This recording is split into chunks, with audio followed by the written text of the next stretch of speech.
मोदी जी ने पढ़ लिया था। वो कह रहे थे कोई मध्य प्रदेश, छत्तीसगढ़ इस तरीके का कुछ परिणाम आएगा। राजस्थान में तो नेक एंड नेक था। अभी वहां थे अनिल सर उस समय, हम लोग जब विधानसभा के चुनाव कवर कर रहे थे, लेकिन फिर भी कह रहे थे कि वहां अपर हैंड शायद कांग्रेस करेगा, ऐसा अनिल सर का कहना रहा था, लेकिन बाद में बदलता चला गया था। यहाँ क्या आप करेंगे कि इतना बड़ा बदलाव, और जम्मू कश्मीर में तो सब कुछ फेल हो गया सीधे सीधे, जो चीजें थी 370 35 से वहां एक बड़ी आइडियोलॉजिकल हार हुई है दोनों पर। आपकी देखिए संजीव भाई, हम और आप क्या 98% लोग जो फेल हुए हैं हरियाणा में, 98% लोगों को ये विश्वास नहीं हो रहा है कि ऐसे रिजल्ट आ सकते हैं। कम से कम 1000 पत्रकार हरियाणा में घूमे होंगे चुनाव के दौरान, सब ने कांग्रेस को 50+ दी थी। वो गोदी मीडिया जो 300-400 प्लस मोदी जी को लोकसभा चुनाव में दे रहा था, किसी ने भी बीजेपी की सरकार नहीं की थी, किसी ने भी नहीं।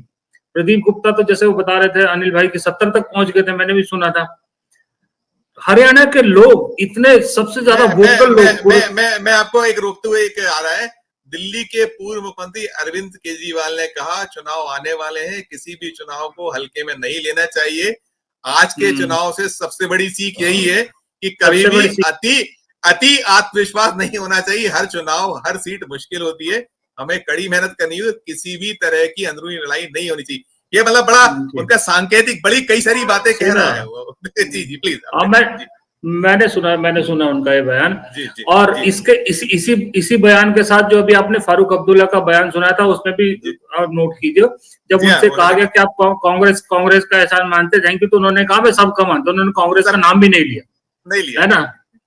तो वो बात भी अब क्लियर हो गई ना वहां की। उन्होंने अब वो कांग्रेस को बोझ टाइप मान लिया उन्होंने भी।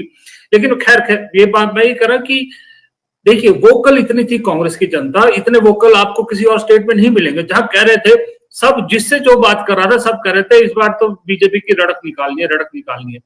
उसके बावजूद अगर ऐसा रिजल्ट आ रहे हैं तो फिर कैसे हजम होगा। दूसरी बात यह है, क्लियर अगर यही रिजल्ट रहते हैं तो 3-4 चीजें बड़ी क्लियर है। पहली चीज तो ये कि कुछ लोग जैसे लिखेंगे कि जी कांग्रेस ने 7+ की, पिछली बार 30 थी, 37। मैं तो कहता हूँ कांग्रेस तो माइनस में गई है। अगर लोकसभा चुनाव को आप भी देखो, 2 महीने पहले लोकसभा चुनाव हुए तो कांग्रेस 42-43 या 44 सीटों पर ज्यादा थी, बढ़त थी। 9 उन्होंने सीटें लड़ी थी। ये तो उससे भी कम आगे, उतना भी मार्क टच नहीं कर पाए। इसका मतलब तो डाउन आई है कांग्रेस।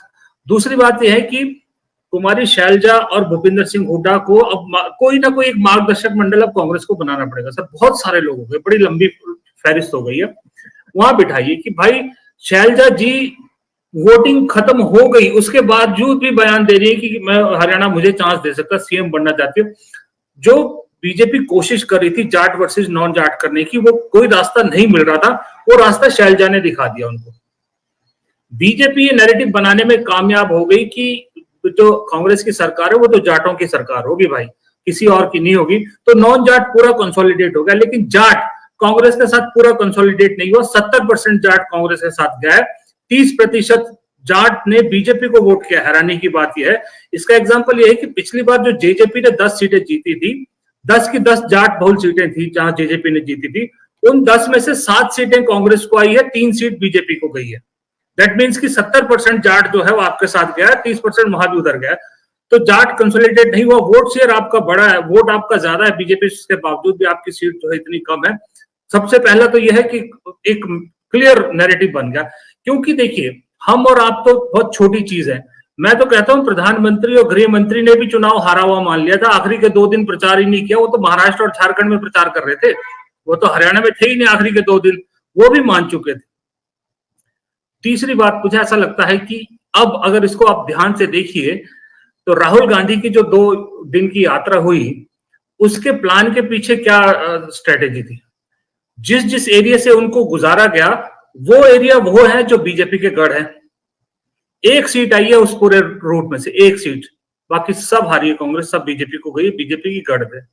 वो भी एक सोचने वाली बात है कि क्या कोई लोकल लीडरशिप चाह रहा था कि जीत का श्रेय राहुल गांधी को ना जाए, उन्हीं के पास रहे, इसलिए ऐसा रूट बनाया गया कि जिस रूट में पता था कि ये कमजोर है, ये जाने वाली। क्योंकि लोकल लीडर को पता होता है कौन सी सीट हम जीत रहे हैं, कितने से जीत रहे हैं, कौन सी जा रही है, उनको सब पता होता है। तीसरी बात, जब से हरियाणा में चुनाव हुए तब से एक खबरें चली है कि हरियाणा से हारने के बाद महाराष्ट्र भी अगर हारेंगे तो मोदी जी को संघ हटा देगा प्रधानमंत्री पद से, वो उनको जाने वाले हैं। ये जो जीटी रोड बेल्ट है, जिसको नेशनल हाईवे बेल्ट भी आप कह सकते हैं, दिल्ली से लेकर सोनीपत, पानीपत, करनाल, कुरुक्षेत्र, अंबाला तक, ये सारा बीजेपी का स्ट्रांग होल्ड है। यहां एक सिंपैथी वेव बन गई मोदी जी के लिए कि भाई अगर हमने हरा दिया बीजेपी को यहां पर तो मोदी जी प्रधानमंत्री नहीं रहेंगे, मोदी जी को हटा दिया जाएगा। ये एक बड़े स्ट्रेटेजिकली जो है मोदी जी के लिए सिंपैथी।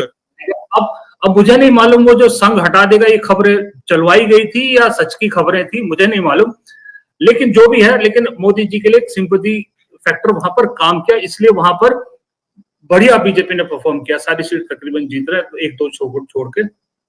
तीसरा, हिमाचल के साथ 3 डिस्ट्रिक्ट लगते हैं हरियाणा के, अंबाला, यमुनानगर और अपना पंचकुला। तीनों में एक जगह पर कांग्रेस जीत रही, बाकी सब बीजेपी जीत रही है। प्रधानमंत्री हरियाणा में रैली करते हैं तो हिमाचल की जो कांग्रेस की सरकार है उसकी नाकामियों को बढ़ा चढ़ा के गिनाते हैं कि आर्थिक हालात खराब हो गई है, ये हो गया, वो हो गया। हिमाचल में जो पिछले 1 महीने में सरकार की 3-4 बार फजीयत हुई है, वो चाहे सैलरीज को लेकर हो, चाहे फिर वो मस्जिद को लेकर हो, चाहे वो विक्रमादित्य सिंह के बयान को, उसको बीजेपी ने बखूबी भुनाया है। और जो हिमाचल के साथ लगते जितने जिले हैं वहां उसका असर सीधा देखने को मिल रहा है, फर्क पड़ा है उसका, नो डाउट। सिर्फ हरियाणा में नहीं, इवन जम्मू कश्मीर का भी जो लगता है हिमाचल के साथ लगता है, वहां भी कांग्रेस को नुकसान हुआ है जम्मू के इलाके में। तो हिमाचल की गवर्नमेंट की परफॉर्मेंस को खूब बुराया है बीजेपी ने।